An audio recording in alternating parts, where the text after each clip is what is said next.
గ్రామం పేరు రామాపురం. చిన్న గ్రామం. నిశ్శబ్దంగా ఉంటుంది. ఆ గ్రామంలో ఒక పాత పోస్ట్ ఆఫీస్ ఉంది. అది చాలా ఏళ్ల నాటి భవనం. గోడలు పగిలిపోతూ, తలుపులు చప్పుళ్లు చేస్తూ. రాత్రి వేళల్లో ఎవ్వరూ అక్కడికి దగ్గర పడరు. ఆ పోస్ట్ ఆఫీస్ గురించి ఒక రూమర్ ఉంది. రాత్రి 12 తర్వాత అక్కడ ఎవరో లేఖలు రాస్తుంటారు.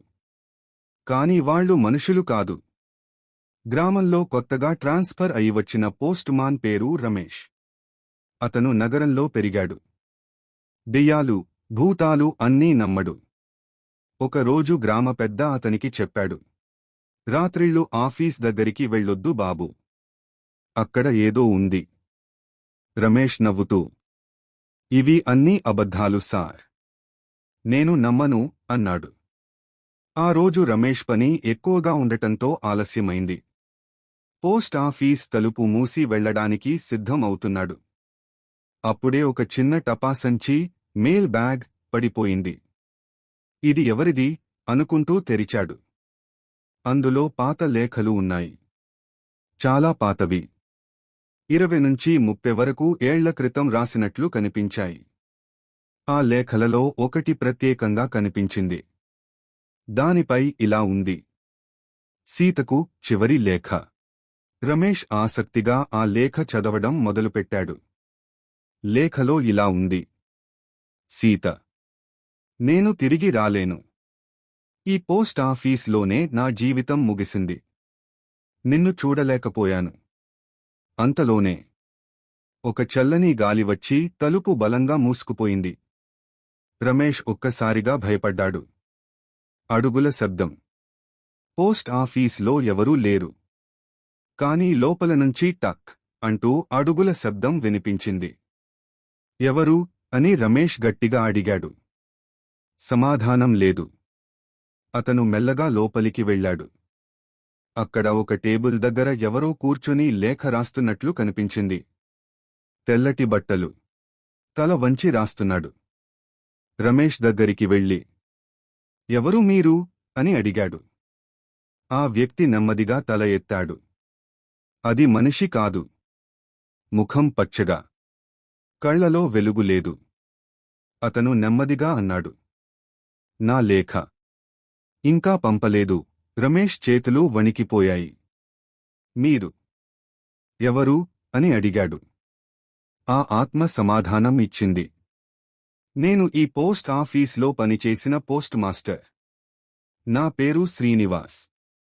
నా ప్రేమ సీతకి చివరి లేఖ పంపక ముందే నేను చనిపోయాను. అందుకే ప్రతి రాత్రి నేను వస్తాను, నా లేఖ పూర్తి చేసి పంపాలని. రమేష్ భయంతో, మీకు నేను సహాయం చేస్తాను అన్నాడు. ఆ దెయ్యం నవ్వింది. నువ్వు భయపడట్లేదా రమేష్? లేదు. మీరు బాధలో ఉన్నారు. దానికి నేను సహాయం చేస్తాను అన్నాడు. ఆ రాత్రి ఇద్దరూ కలిసి లేఖ పూర్తి చేశారు. లేఖలో చివరి మాటలు: సీత, నేను ఎప్పటికీ నిన్ను మర్చిపోలేను. రమేష్ ఆ లేఖను కవర్లో పెట్టి మరుసటి రోజు ఉదయం అదే అడ్రస్కి పంపించాడు. రాత్రి జరిగినది నిజమో కాదో అనుమానంగా ఉంది. కాని ఆ రోజు నుంచి ఆ పోస్ట్ ఆఫీస్లో ఎలాంటి శబ్దాలు వినిపించలేదు. గ్రామ పెద్ద ఆశ్చర్యంగా అడిగాడు, ఏమైంది రాత్రి? రమేష్ నవ్వుతూ, ఒక ఆత్మకి శాంతి కలిగింది అన్నాడు. కొన్ని రోజుల తర్వాత రమేష్కి ఒక లేఖ వచ్చింది. ఆ లేఖ మీద ఇలా ఉంది: ధన్యవాదాలు శ్రీనివాస్. అది చదివిన వెంటనే రమేష్ వెనక్కి తిరిగి చూశాడు. పోస్ట్ ఆఫీస్ తలుపు దగ్గర అదే ఆత్మ మళ్లీ కనిపించింది. రమేష్ చేతిలో ఇంకా ఆ లేఖ ఉంది. ధన్యవాదాలు శ్రీనివాస్. అతని గుండె బలంగా కొట్టుకుంటోంది. నెమ్మదిగా వెనక్కి తిరిగి చూశాడు.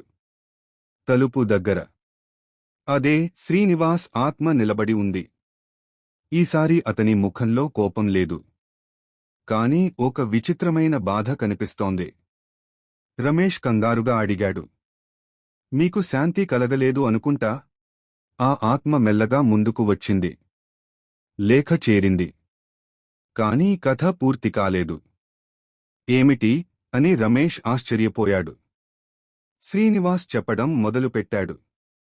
సీత నా ప్రేమ. ఆమె ఈ లేఖ కోసం చాలా సంవత్సరాలు ఎదురుచూసింది. కానీ ఈ లేఖ చేరేసరికి ఆమె ఇక లేరు. రమేష్ షాక్ అయ్యాడు. ఏమిటి? ఆమె చనిపోయిందా?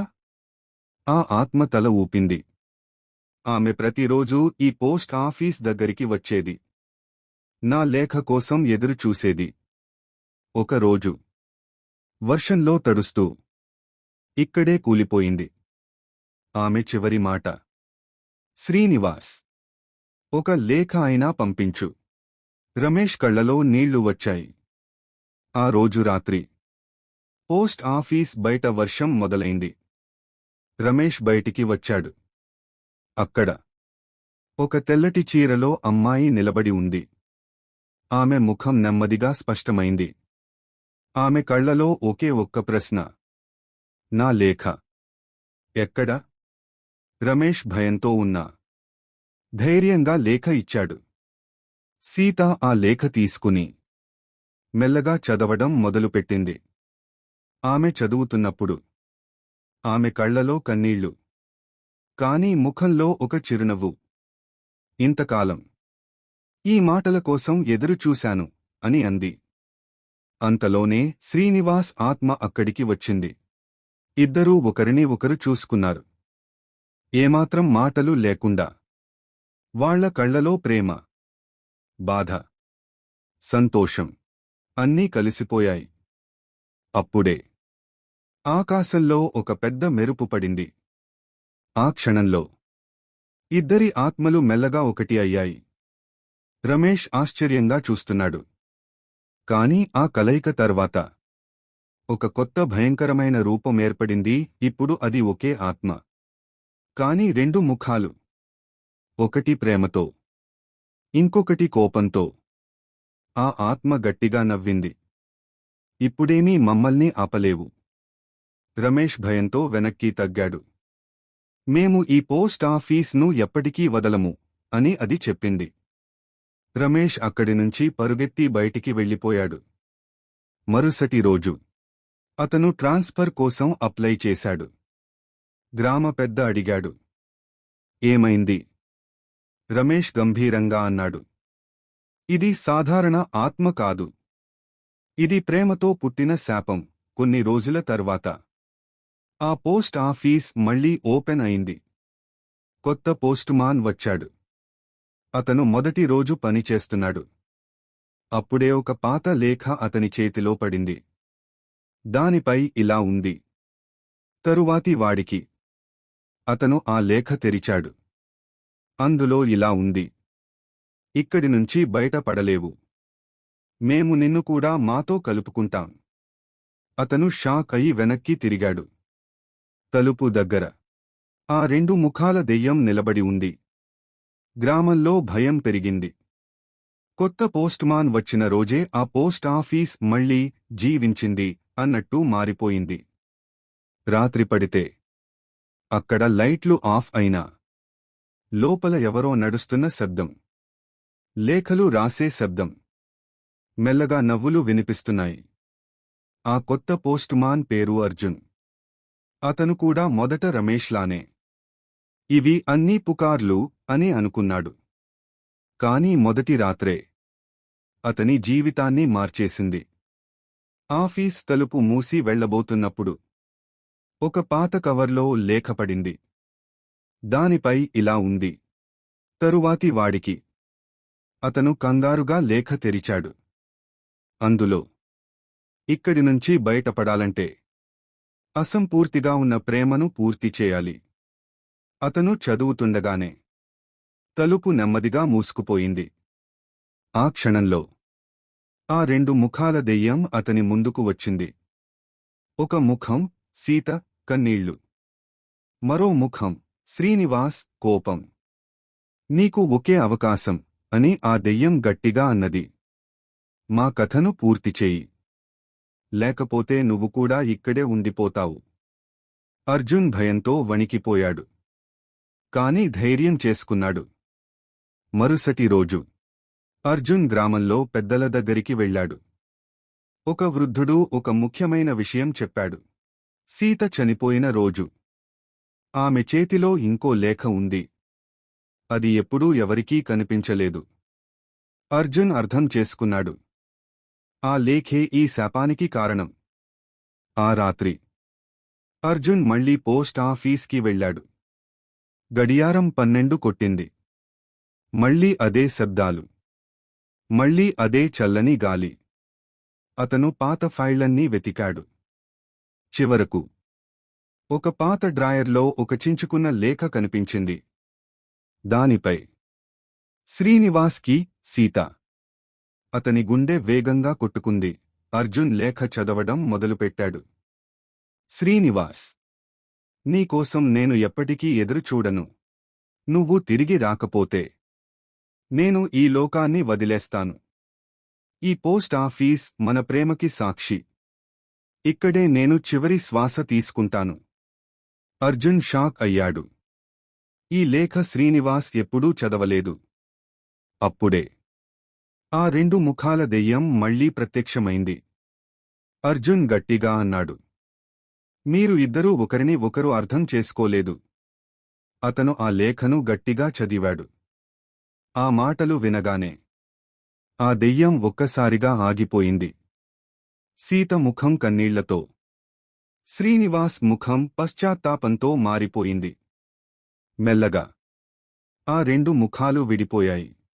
సీత ఆత్మ మెల్లగా అన్నది, ఇప్పుడు నాకు శాంతి వచ్చింది. శ్రీనివాస్ కూడా తల వంచి, ఇప్పుడు నేను కూడా వెళ్ళగలను అన్నాడు. ఇద్దరూ ఒకరిని ఒకరు చూసి చివరిసారి చిరునవ్వు చిందించారు. మెల్లగా ఆ ఆత్మలు ఆకాశంలో కలిసిపోయాయి. మరుసటి రోజు ఆ పోస్ట్ ఆఫీస్ పూర్తిగా మారిపోయింది. ఇంకా ఎలాంటి శబ్దాలు లేవు. ఇంకా ఎలాంటి భయం లేదు. అర్జున్ ఊపిరి పీల్చుకున్నాడు. గ్రామ పెద్ద నవ్వుతూ అన్నాడు, చివరికి ఆ శాపం ముగిసింది. కొన్ని రోజుల తర్వాత అర్జున్ ఒక కొత్త లేఖ చూశాడు. దానిపై ఇలా ఉంది, ప్రేమ ఎప్పుడూ ముగియదు. అతను నెమ్మదిగా వెనక్కి తిరిగాడు. పోస్ట్ ఆఫీస్ కిటికీ దగ్గర ఒక నీడ కనిపించింది. అది కేవలం గాలి కాదు. ప్రేమ ఉన్నంత వరకు ఆ ఆత్మలు ఎప్పుడూ పూర్తిగా పోవు. కథ ఇంతటితో ముగుస్తుంది. ఈ వీడియో మీకు నచ్చినట్లయితే మన ఛానల్ను సబ్స్క్రైబ్ చేయండి.